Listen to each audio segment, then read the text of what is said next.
Hello everyone, good morning. কেমন আছো তোমরা সবাই? আশা করি তোমরা সবাই অনেক অনেক ভালো আছো, আর আমরাও অনেক ভালো আছি। আমি রিম্পা, আমার একটি দৈনন্দিন জীবনের লাইফস্টাইল ব্লগে তোমাদের সকলকে জানাই অনেক অনেক স্বাগত। আজকের ব্লগ ভিডিওটা আমি সকালের জলখাবার বানাতে বানাতেই শুরু করছি, আর আশা করছি আজকের ভিডিওটাতে তোমরা সকলে আমার পাশে থাকবে আর ভিডিওটা তোমাদের অনেক বেশি ভালো লাগবে। আজকে না সকালের জলখাবারে একটু লুচি বানিয়ে নিয়েছিলাম। জানো তো, সকালবেলার জলখাবারে বিশেষ করে লুচি তরকারি কিন্তু বেশ জমেই যায়, কিন্তু এই গরমে না ঠিক তেমন একটা তরকারি বানানো হয়নি।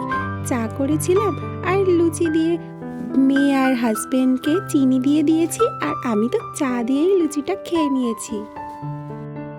সকালের সমস্ত কাজ বাজ সেরে খাওয়া দাওয়াও সেরে নিয়েছি। তারপর কয়েকটা জামা কাপড় ভিজিয়েছিলাম, তো সেগুলো ধুতে গিয়ে না এমন ঘেমে গেছিলাম যে একটু গাটাকেও ধুয়ে নিয়েছি। তারপর কিন্তু জামা কাপড়গুলো বাইরে মেলে দিলাম। সকালের সমস্ত কাজবাজগুলো হয়ে যাওয়ার পরেই তো আমাদের একদম চলে আসতে হয় এই দুপুরে রান্না বান্নার জন্য। আজকে না কি রান্না করব বলো তো? দেখতেই পাচ্ছ সবজিগুলোকে কেটে নিয়েছি। এদিকে একটু পুঁই শাক এনেছিল, তো সেই পুঁই শাকটা কেটে নিয়েছি। আর জানো তো, কুমড়োটাই আনা হয়নি, তাই কি করব, আর কুমড়ো ছাড়াই তো আজকের পুঁই শাকটা করছি। কিন্তু হ্যাঁ, পুঁই শাকটা কিন্তু মাছের মাথা দিয়ে করব। আর একটুখানি পটল আলু কেটে রেখেছি, তো সেটা দিয়েই ভাবলাম একটু সয়াবিন দিয়ে একটা নিরামিষ তরকারি করে নেব। এই পুঁই শাক আবার মাছের মাথা দিয়ে, তাছাড়া আবার এই পটল আলু সয়াবিন দিয়ে তরকারি, দুটোই কিন্তু আমার খেতে বেশ লাগে। তোমাদের কেমন লাগে অবশ্যই আমাকে কমেন্ট বক্সে জানিও। ক্যামেরা নিয়ে কাজ করছি, আর দেখো পটলগুলো না তেলে ছাড়তেই এমন জল ছিটকে আসলো, মানে তেল ছিটকে আসলো যে একটু দূরেই সরে গেলাম। তারপর একটু নুন হলুদ দিয়ে পটলটাকে ভালো করে ভেজে নেব। আমরা যারা ডেলি ব্লগ বানাই তারা কিন্তু অনেকটা সময় নিয়ে কাজবাজগুলো করি, কারণ দেখবে যেই কাজটা আমার করতে হয়তো 1 ঘন্টা লাগে, কিন্তু সেটাকে ক্যামেরা সেট করে ক্যামেরা নিয়ে করতে গেলে প্রায় কিন্তু আরও বেশি খানিকটা সময় লেগে যায়। এই সব তো আছেই, তার সাথে আবার ক্যামেরাটাকে একবার এদিকে সেট করো, একবার ওদিক থেকে ভিডিও শ্যুট করো, এরকমভাবে তো লেগেই থাকে। তারপর রইল পড়ে আবার এডিট করার কথা। আর যারা যারা আমার মতো ভয়েস ওভার দিয়ে ভিডিও বানাও তারা তো নিশ্চয়ই জানো কতটা কষ্ট হয় ভয়েস ওভার দিতে। এখন জানো তো, পাখাটাকে বন্ধ করে রেখেই ভয়েস ওভারটা দিচ্ছি। তো বন্ধুরা, এত পরিশ্রম করি তোমাদের যাতে একটু ভালো লাগে ভিডিওগুলো দেখতে। আর তোমরা যারা যারা ভিডিওটা দেখছো তোমরা কিন্তু অবশ্যই ভিডিওটাতে একটা লাইক করে যেও। অনেক অনেক নতুন বন্ধুরাই ভিডিও দেখো, কিন্তু তোমরা কোনো লাইক কমেন্টস করে যাও না। এটা না করে তোমরা সকলে একটু লাইক কমেন্টস করে যাবে, তাহলে কিন্তু দেখবে অনেক বেশি ভালো লাগবে। আর কি জানো তো, ইউটিউবে যারা আমরা কাজ করছি, একে অন্যের ভিডিওস দেখব, তাদেরকে ফলো করব, তাদের সাবস্ক্রাইব করে পাশে থাকবো, হেল্প করব, যার ফলে কিন্তু তোমারও অনেক ভালো হবে, আর তুমিও তাদের কাছ থেকে সাহায্য পাবে, যার ফলে কিন্তু তোমার চ্যানেলটাও খুব তাড়াতাড়ি গ্রো করবে। তোমাদের সাথে দেখো গল্প করতে করতে পটল আলু ভেজেই নিয়েছি, আর তেলের মধ্যেই না মাছের মাথাটাকেও একটু ভেজে নিলাম। আর তারপরে কি, আর কড়াইয়ের মধ্যে এবার শাকটা বসিয়ে দেব, তার জন্য একটু 5 ফোড়ন দিয়ে নিলাম। আর আজ তো তোমাদের বললামই যে পুঁই শাকটা না শুধুমাত্র আলু আর মাছের মাথা দিয়েই করব। আর বেশিরভাগ ক্ষেত্রে কিন্তু এরকম পুঁই শাকায় আমি কুমড়োটাও দিই, কিন্তু না, বেগুনটা কিন্তু দিই না, কারণ বেগুনটা খেলেই না জানো তো আমার অ্যালার্জি উঠে যায়, তো একদমই বেগুন খেতে পারি না। তার জন্য কিন্তু এইগুলো দিয়েই পুঁই শাকটাকে আজকে রান্না করে নেব। আসলে না আজকে বিকেলে একটা নিমন্ত্রণও আছে আমার আর সন্টুর, আর তোমাদের দাদা ভাইয়ের নেই। একটা ছোট্ট বার্থডে পার্টিতে আমাদের নিমন্ত্রণ আছে। তার জন্য তো ভাবলাম যে সকালবেলায় এইটুখানি রান্না করে রাখলেই হবে, একসাথেই একেবারে দুপুরের আর সকালের রান্নাটা করে নিচ্ছিলাম। আর রাতের বেলায় দেখা যাবে কি করা যায়, যেহেতু তোমাদের দাদা ভাই একাই থাকবে, তো ওর জন্য কিছু একটা হয়তো করে দিতে হবে।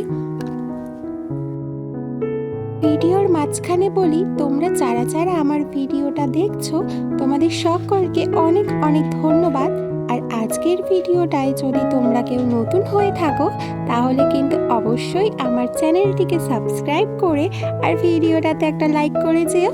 কারণ তো সবসময় বলি, তোমাদের এক একটা লাইক, তোমাদের এক একটা কমেন্টস আমাকে ভিডিও বানানোর অনেকটা উৎসাহিত করে, অনেকটা অনুপ্রাণিত করে। দেখো দেখো, কড়াইটাই উল্টে দিচ্ছিলাম জানো তো। আসলে এক হাতে না ক্যামেরা নিয়ে আবার কড়াইয়ে তরকারিটা নাড়তে খুব অসুবিধাই হয়ে যাচ্ছিল। তো যাই হোক, এখানে রান্নাটা আমার হয়ে গেল। একটু চিনি দিয়ে নিলাম, শাকগুলোতে না একটু চিনি দিলে বেশ কিন্তু লাগে। এবার একটু ঢেকে রাখলাম।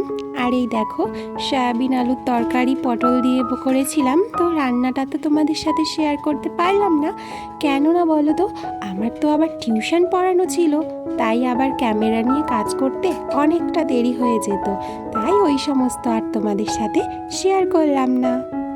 তারপর না দুপুরের খাওয়া দাওয়া সেরে নিয়েছি। তো সেরে নেওয়ার পরে দেখো কাণ্ড, এই তরমুজটাকেও ডিপ ফ্রিজের মধ্যে রাখা হয়েছে। কি অবস্থা বলো তো। জানো তো, তরমুজটা না একেবারে বরফ হয়ে গেছে, কোনো টেস্টই পাওয়া যাচ্ছে না, মনে হচ্ছে যেন বরফ খাচ্ছি। আর ফ্রিজটা খুলেছি কেন, দুটো আইসক্রিম রেখেছিলাম। তো দেখো এই যে, এবার এটা থেকে খেতে হবে। দুপুরবেলায় খাওয়া দাওয়া শেষে আমি আর মেয়ে কিন্তু বসে পড়লাম আইসক্রিম নিয়ে। আর দুপুরবেলায় কিন্তু এই গরমে খাওয়া দাওয়া শেষে এরকম আইসক্রিম হলে কিন্তু মন্দ হয় না, কি বলো তোমরা? তো আমি তো এখানে খাচ্ছিলাম একটা ম্যাঙ্গো ফ্লেভারের আইসক্রিম, আর ওদিকে সন্টুও আইসক্রিম খাচ্ছে। যেহেতু ভীষণই গরম, তাই কিন্তু ঘরে এখনই জামা পরেনি, তাই একটু ওরকমভাবে ভিডিওটা শেয়ার করছি। আর দেখো, আইসক্রিম খেতে খেতে সারা মুখ একেবারে আইসক্রিম মাখিয়ে নিয়েছে। আবার বিকেলবেলায় বললাম না তোমাদের যে আজকে একটা বার্থডে পার্টিতে ইনভিটেশন আছে, তো সেখানে চলে এসেছি রেডি হয়ে। তো সেখানেরই কিছুটা অংশ তোমাদের সাথে আবার শেয়ার করছি। আর এই দেখো, সন্টু বুড়িও একেবারে সুন্দর করে সেজে নিয়েছে, আর আমিও সেজে নিয়েছি। তার সাথে কিন্তু আজকে আমরা মা ও মেয়ে ম্যাচিং করে ড্রেস আপ করেছিলাম, কারণ দুজনেই ইয়েলো ইয়েলো পরেছিলাম। তো তারপর আর আজকের বার্থডে পার্টিতে যেতে যেতেও অনেকটা লেট হয়ে গিয়েছিল, কারণ বিকেলেও তো আমার পড়ানো থাকে। তো সেই সমস্ত সেরেই না যেতে অনেকটা দেরি হয়ে গিয়েছে। তো যাওয়ার আগেই ওখানে কেক কাটা হয়ে গিয়েছিল, তাই তো আর তোমাদের সাথে সেই সমস্ত শেয়ার করতে পারলাম না। আর তারপর বসে পড়েছিলাম খেতে। তো এই দেখো, একটা ভাই ও হাই বলে দিল, আর ওদিকে কিন্তু সন্টু বসেছে আর আমি এ পাশটাতে বসেছি। তো আমাদের কিন্তু প্লেট চলে আসলো, জলের বোতলও চলে আসলো। তারপর কিন্তু আমরা খাওয়া দাওয়াটা শুরু করে দিলাম। প্রথমেই পেয়ে গেলাম কেক, আর তারপর তো আরও অনেক কিছুই ছিল। তো সমস্ত কিছু তো আর তোমাদের সাথে শেয়ার করিনি, কারণ খাওয়ার সময় আবার ক্যামেরা করা একদমই ভালো লাগছিল না। তারপর শেষে একটু মেয়েরা নাচ করে নিল, কারণ তো ডিজে বাজছিল, আর ডিজে মানেই তো নাচ। তো চলো বন্ধুরা, এইভাবেই কিন্তু আজকের দিনটা সারাদিন একেবারে সুন্দর একটা দিন কাটিয়ে দিলাম। তোমাদের সকলকে সেটাই একটু শেয়ার করে নিলাম। আর আজকের ভিডিওটা কেমন লাগলো তোমরা কেউ জানাতে ভুলো না। যদি ভালো লাগে অবশ্যই একটা লাইক সাবস্ক্রাইব করে পাশে থেকো। তো চলো টাটা।